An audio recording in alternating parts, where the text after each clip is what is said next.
নান্দা গ্রামের কয়েকশো বছরের জগদ্ধাত্রী পুজোর ব্রাহ্মণ পরিবারে। করোনা আতঙ্কে এবার এই পরিবারে জগদ্ধাত্রী পুজোর কিছুটা প্রভাব পড়েছে। বাড়ি পুজোর আয়োজনের উদ্যোক্তারা অলোক চক্রবর্তীর এক সাক্ষাৎকারে জানান, এই পুজোর জন্য প্রতি বছরের জন্য একটা অর্থ জমানো হয়ে থাকে। সেই অর্থ থেকে আমাদের মা জগদ্ধাত্রী পুজোর আয়োজন করা হয়। তবে এবার করোনার আতঙ্ককে দূর করতে মা জগদ্ধাত্রীর কাছে কামনা করি। এতদিন ধরে আমার জগদ্ধাত্রী মায়ের পুজোর আয়োজন করে আসছি, তার মধ্যে এই প্রথমবারের মতো সাংবাদিকদের দেখা পাওয়া গেল আমাদের মা জগদ্ধাত্রীর সম্প্রচারের জন্য। পূর্ব মেদিনীপুর থেকে প্রদীপ কুমার মাইতির রিপোর্ট, দৈনিক সন্ধান নিউজ।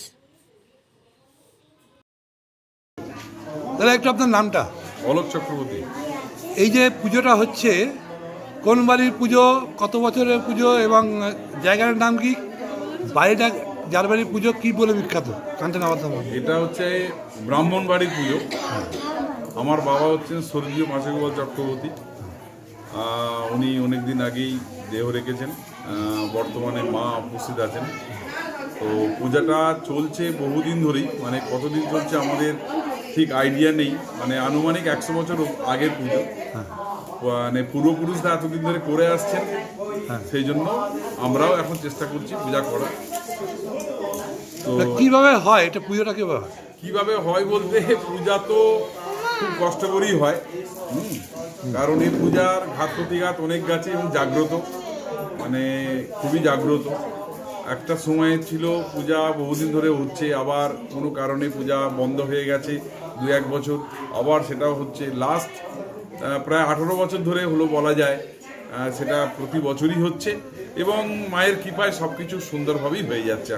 দেখুন, এখানে তো আমাদের তো পূজা হয় আমাদের মতন করে করি। আমরা তো সাংবাদিকদেরকে খবর দেওয়ার মতো মনেও করি না যে খবর দিতে হবে। যদি এবছর প্রথম হ্যাঁ, শুনছি যে কি একজন সাংবাদিক এসছেন, হয়তো আপনি এবং সে আমাকে জিজ্ঞাসা করছেন, তাই জানতে পারছি। কিন্তু এটা তো বলার অপেক্ষা থাকে না যে কোনো সাংবাদিক এসে আমার বাড়িতে ফটো তুলবে বা সাংবাদিকতা করে যাবে, এরকম কোনো ইচ্ছাও আমাদের কিন্তু সেভাবে নেই। মানে এবছর প্রথম কোনো সাংবাদিক এলেন? হ্যাঁ, এই বছর প্রথম সাংবাদিক কেউ এলেন। এর আগে অনেক টেবিল অপারেটাররা এসছে, লোকালে ছবি টবি তুলে নিয়ে গেছে, পূজা পরিক্রমায় দেখিয়েছে, ছবি টবি তুলে নিয়ে গেছে।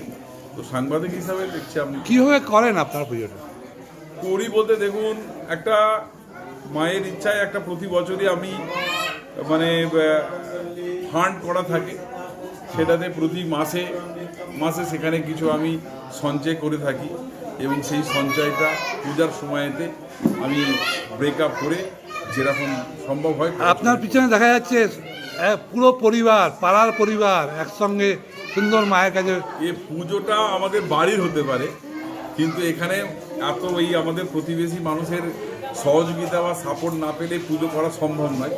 কারণ এখানে আমাদের প্রতিবেশী যারা আছেন তারা প্রত্যেকে কিন্তু সাপোর্ট করে পুজোটার জন্য, এবং সমস্ত দায় দায়িত্ব ঠাকুর বাড়িতেই তৈরি হয় এবং তারপরে ঠাকুরের সাজগোজ আনা থেকে শুরু করে ফুল টুল আনা বা দশকর্মার বিভিন্ন রকম জিনিস আমাদের এখানে যারা ছেলেরা মানে মানে ঠাকুরই তৈরি করে দেয় বা ছেলেদেরকে, তারাই কিন্তু সব কিছু নিয়ে চলে আসে। মানে বাড়ির পূজা হচ্ছে ঠিকই, এখানে যে আমাকে পুরো ইনভলভ থাকতে হয় এরকম নয়, এখানে পাড়া প্রতিবেশী সবাই ইনভলভ হয়ে যায়। কারণ এই গ্রামেতে একটাই বড় পূজা হয়, সেটা হচ্ছে নান্দা হাটতলা বাজারেতে, আর এই পূজাটাই হয়। এটা সব থেকে বহু পুরানো পূজা। নান্দা পূজাটা বছর 25-26 হলো। এটা কি বাড়ি বলে বিখ্যাত? এটা ব্রাহ্মণ বাড়ি বলেই বলবো বিখ্যাত। হ্যাঁ, স্বর্গীয় পাঁচুগোপাল চক্রবর্তী, তার পিতা ছিলেন পঞ্চানন চক্রবর্তী এবং তারও বাবা পিতা ছিলেন, আরও তারাও নিয়ে আসতেন, এখন নিয়ে আসতেন। এখন আমার মা লক্ষ্মীময়ী চক্রবর্তী, তারই নির্দেশ যতদিন সম্ভব যেমনভাবেই হোক, হ্যাঁ, মানে পূজাটাকে করতে হবে আর কি। শোনা যাচ্ছে যে আপনারা গরিব পরিবারদের নাকি কি সাহায্য করেন এই পুজো থেকে? দেখুন, এটা আমার মায়ের ইচ্ছা, বা সাথে সাথে আমারও একটা ইচ্ছা ছিল অনেক দিন ধরেই। ছোটোবেলায় পড়েছি, অনেক মহিষী অনেক কিছু দান করেছেন। আমি একজন সোশ্যাল ওয়ার্কারও বটে, বিভিন্ন জায়গায় বিভিন্ন ক্লাব থেকে করা হয়, কিন্তু আমার ইচ্ছা হয়েছিল আমার মায়ের হাত দিয়েই কিছু এবারে করা হোক। এই বর্তমানে করোনা পরিস্থিতিতে অনেক মানুষেরই কিন্তু সংকটজনক একটা অবস্থায় গেছে, তাই আমরা চেয়েছি আমাদের এই অঞ্চলের একটা লম্বা জায়গা দেখেই প্রায় নিয়ার অ্যাবাউট 70-75 জনের একটা লিস্ট আমরা করেছি, যাদেরকে আমার মায়ের হাত দিয়ে বস্ত্র, মানে শীত বস্ত্র দান করা হবে। সেটা আমরা করছি আগামীকাল। আরেকটা জিনিস দেখা গেল যেটা হচ্ছে আপনাদের এখানে পুরোহিত মাস্ক পরে পুজো করছেন। দেখুন, মাস্কটা তো পড়া সবারই উচিত, আমারও পড়া উচিত ছিল, কারণ আজকের দিনে গভর্নমেন্টের নিয়মাবলী হচ্ছে যে মাস্ক এবং স্যানিটাইজার রাখা দরকার, যাতে আমরা কি বলবো, আজকের যে করোনা, এই যে আক্রান্ত একটা জীবাণু থেকে আমরা যাতে না মানে সবাই সংক্রামিত হই, তার জন্য তো আমাদের মাস্ক পরা অত্যন্ত প্রয়োজন। মাস্ক পরা প্রত্যেকের দরকার আছে, কিন্তু ইমোশনালি হয়তো আমরা অনেকেই আজকে পড়িনি, বা করোনা হয়তো আমাদের কাছ থেকে দূরে সরে গেছে মনে হচ্ছে, কিন্তু হয়তো তা না। আমরা কিন্তু যখন বাইরে বেরোই সবাই আমরা মাস্ক এবং স্যানিটাইজার ইউজ করি।